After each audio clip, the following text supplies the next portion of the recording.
Hi, this is Suraj, your host. Change is important for survival, remember. And I used a very hard word called survival, but remember why organizations change. They change for existence, they change to compete in the market, they change to continue to do better for their employees and for their business, for their customers. Now, these changes in the organizational context could be a process change, it could be a product change, or it could be a change in the business style. This could be a value change, or this could be kind of a change in the entire process of running business. Now, these changes occur because of various reasons. Primarily, two important reasons are the external factors and internal factors. Now, let me give you an example of external factors.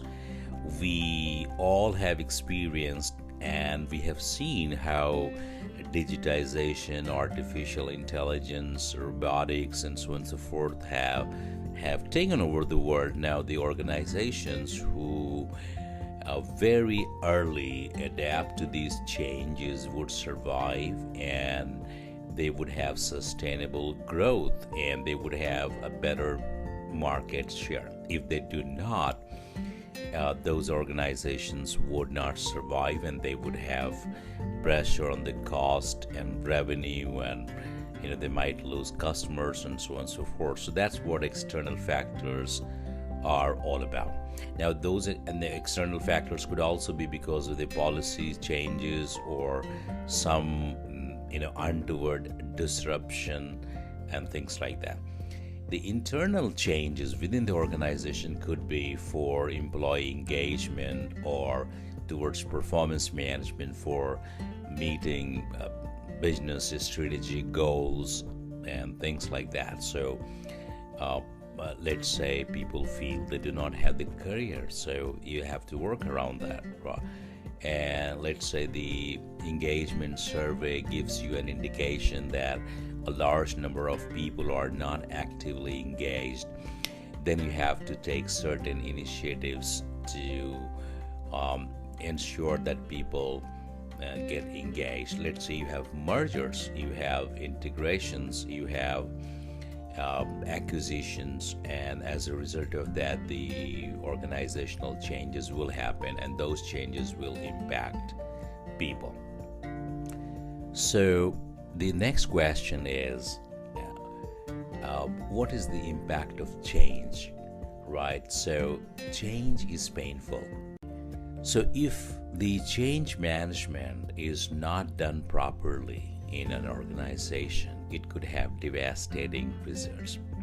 Let's say you are getting into a new territory, you are getting into a new geography, or you're getting into a new market segment, and as a result of that, you have to change your strategies. And when you change your strategies, when you change your systems, processes, and then the employees have to change their behavior, their working style also, and that's pretty painful. And no one wants to be in pain, right?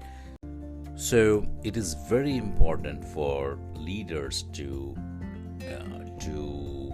have a buy-in from all the key stakeholders, ensure that the employees are educated enough and given the reason and justification for that change.